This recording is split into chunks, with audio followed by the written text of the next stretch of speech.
Bonjour et bienvenue à cette nouvelle stratégie d'investissement. Trump 2.0 diffère nettement des attentes des marchés en comparaison de l'ère Trump 1.0. Le ralentissement de l'économie américaine est la première victime de l'incertitude politique aux États-Unis. Les entreprises investissent moins. Il s'agit d'un des premiers effets de la guerre commerciale, les entreprises étant confrontées à l'imprévisibilité liée aux droits de douane. Alors, la récession se dessine-t-elle? La réponse est non. Le cycle n'est pas terminé, car l'économie américaine fonctionne sur deux moteurs, deux types de dépenses, celle des entreprises, mais aussi celle des consommateurs. Si les entreprises hésitent à investir, la consommation des ménages, elle, reste saine. C'est la part du lion de l'économie américaine. Elle est toujours soutenue par un marché de l'emploi solide et des salaires réels positifs. La croissance américaine pourrait ralentir pour atteindre un peu moins de 2% cette année, un niveau légèrement inférieur au potentiel, mais encore loin de la récession. La Réserve fédérale continue à gérer l'équilibre entre les risques baissiers pour l'emploi et les risques haussiers pour l'inflation, principalement dus aux tarifs.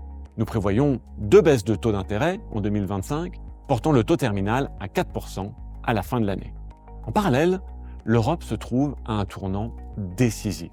Les pressions géopolitiques ont catalysé les ambitions fiscales, modifiant en quelques semaines seulement des politiques vieilles de plusieurs décennies.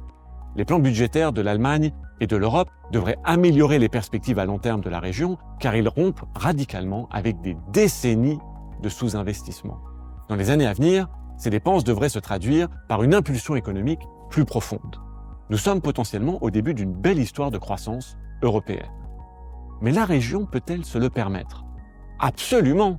La dette de l'UE, en pourcentage du PIB, ne représente que les 2/3 de celle des États-Unis. Et même si l'Allemagne emprunte et dépense autant qu'elle le prévoit, elle conservera les meilleurs fondamentaux budgétaires du G7. Cela alors que les taux de référence sont proches d'un point idéal. Compte tenu des investissements prévus, nous nous attendons à ce que la Banque centrale européenne réduise un peu moins ses taux pour atteindre un niveau de 1,75 d'ici la fin de l'année. En Chine, les marchés boursiers ont enregistré des gains grâce au secteur technologique et le gouvernement a annoncé de nouveaux objectifs politiques.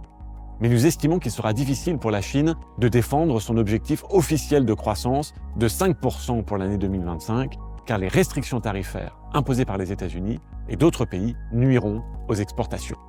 L'environnement économique et financier évolue rapidement. Comment cela modifie-t-il les perspectives d'investissement? Les marchés avaient intégré les effets positifs attendus des nouvelles politiques américaines, mais en réalité, ils doivent faire face à une politique imprévisible et la volatilité a surgi. Les conditions macroéconomiques, la croissance des bénéfices et la liquidité restent favorables aux actifs risqués. Nous prévoyons toujours un potentiel haussier, notamment sur les marchés actions. Mais pour faire face aux incertitudes à court terme, nous avons abaissé notre allocation aux actions mondiales à un niveau neutre en réduisant nos positions sur les actions américaines à leur point neutre. Les actions européennes, elles, ont surperformé depuis le début de l'année et l'euro a largement compensé la faiblesse observée ces derniers mois face au dollar. La région s'impose comme une destination d'investissement à long terme grâce à des valorisations attractives et aux promesses de dépenses budgétaires. Il s'agit d'un changement fondamental qui pourrait conduire à une nouvelle réallocation des capitaux qui ces dernières années ont fortement dépendu des rendements américains. C'est pourquoi nous avons commencé à rééquilibrer nos portefeuilles en réduisant notre exposition au dollar américain. Et s'agissant des devises, nous préférons effectivement le franc suisse et le yen japonais. Sur les marchés des taux, nous maintenons nos expositions globales à des niveaux neutres, mais nous sous-pondérons toujours les obligations d'État où nous nous focalisons sur les échéances de 5 à 7 ans et où le moment est propice à verrouiller des rendements élevés. Mais nous privilégions également les rendements plus élevés des obligations d'entreprise. Le monde et l'économie mondiale subissent de profondes mutations et la visibilité est faible. Nous pensons que la meilleure réponse à apporter est un haut degré de diversification de portefeuille, soutenu par de plus amples liquidités qui nous permettent de déployer des capitaux dès que les conditions justifieront d'augmenter l'exposition au risque. Face à tant d'inconnus, nous restons particulièrement vigilants. Merci infiniment de votre attention.